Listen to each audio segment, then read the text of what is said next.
Assalamualaikum warahmatullahi wabarakatuh. Jumpa lagi dalam siaran cerita hati mengasah spiritualitas bersama saya Ezrinal Aziz. Jadi saya beberapa kali ikut kuliah lingkungan hidup ya, apa namanya itu Green Islamic Green kalau salah ya, pemikiran-pemikiran filsafat yang diselenggarakan oleh para Madinah. Saya tidak sering ikut tapi sekali ikut. Tapi saya belum melihat ada pemikiran-pemikiran yang genuine gitu ya. Yang di luar mainstream lah gitu, yang apa namanya itu membuat kita tersadarkan. Saya belum melihat ya, di antara pembicara-pembicara yang ada.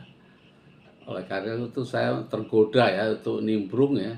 Saya sudah menawarkan diri, saya mengatakan bahwa saya itu S2 saya juga lingkungan hidup, itu saya muslim dan saya melakukan pencarian, tapi belum diterima sama Pak Budi ya. Nah, saya bikin podcast saja kalau gitu.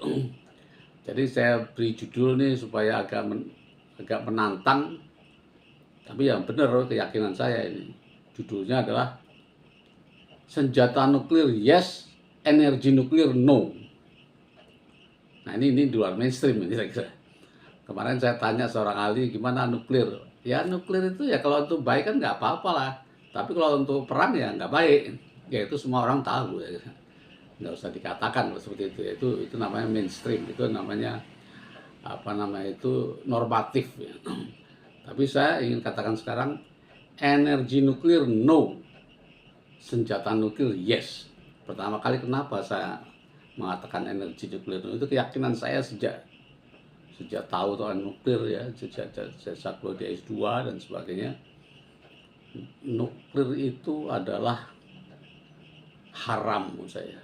Energi nuklir ya, apapun yang, karena apa yang terjadi di nuklir itu adalah apa nama penyiksaan itu apalah ya, karena kita filosofi Islam itu benda-benda itu ciptaan Tuhan tidak boleh dirusak. Itu kerusakan yang sesungguhnya nuklir, karena nuklir itu apa sih, uranium yang labil itu ditembak intinya. Bayangkan, intinya ditembak, kemudian energi yang selama ini ciptaan Tuhan itu, energi itu yang membuat dia stabil menjadi pecah, yaitu menjadi pecah sehingga timbullah energi yang besar sekali ya, karena perubahan tadi, karena ditembak itu atau ada perubahan yang apa nama itu luar biasa, yang tadinya itu damai diam itu menjadi sesuatu yang tidak teratur ya. Apa energi itu adalah energi yang sangat perusak. Buktinya apa? Timbul radioaktif ya, timbul komponen-komponen yang tidak bisa dikontrol dan sangat merusak dan tidak bisa diperbaiki, tidak bisa diubah ke semula, nggak bisa, butuh energi yang luar biasa, sehingga harus disimpan, ditanam di jauh di dalam, di berpuluh kilometer dalam laut ya, supaya tidak mengganggu. Tapi sampai kapan? Jadi energi nuklir itu harus kita haramkan. Sesuatu yang merusak itu adalah sesuatu yang melewati batas. Nah ini dalam Islam itu kita tidak boleh melewati batas. Kita boleh memanfaatkan sesuatu, menjadikan sesuatu lebih baik, bereaksi dan sebagainya. Tapi harus bisa kembali lagi, harus tidak merusak. Harus berada pada keseimbangan yang baru, yang damai lagi. Misalnya reaksi ini menjadi reaksi ini menjadi berguna. Pasir kata Iqbal, kita rubah dia dengan satu menjadi kaca yang lebih bagus, tapi semua itu menjadi baik. Itulah khalifah, itulah tujuan manusia. Tetapi kalau sudah merusak, itu adalah melewati batas dan harus diharamkan. Ciri-cirinya jelas, itu timbul sesuatu yang tidak bisa dikontrol. Itu radioaktif itu kemana-mana lari, pasti merusak, pasti membuat kanker, pasti membuat penyakit. Ya, kita tahu ya apa, Chernobyl itu berapa puluh tahun itu sembuhnya, dan sampai sekarang itu pengaruhnya luar biasa. Nah sekarang kenapa menurut saya senjata nuklir malah halal, bukan halal, wajib? Apa logikanya? Dalam Islam justru diwajibkan. Kenapa begitu? Karena musuh menggunakan, ya, Al-Quran melarang kalau musuh mengembangkan senjata itu, kita harus mengembangkan juga senjata. Karena kalau tidak kita kembangkan, dia akan nyerang kita dan tidak akan kalah. Oleh karena itu senjata nuklir dibangun bukan untuk digunakan, tapi supaya ada terjadi keseimbangan militer, keseimbangan persenjataan, sehingga tidak terjadi perang.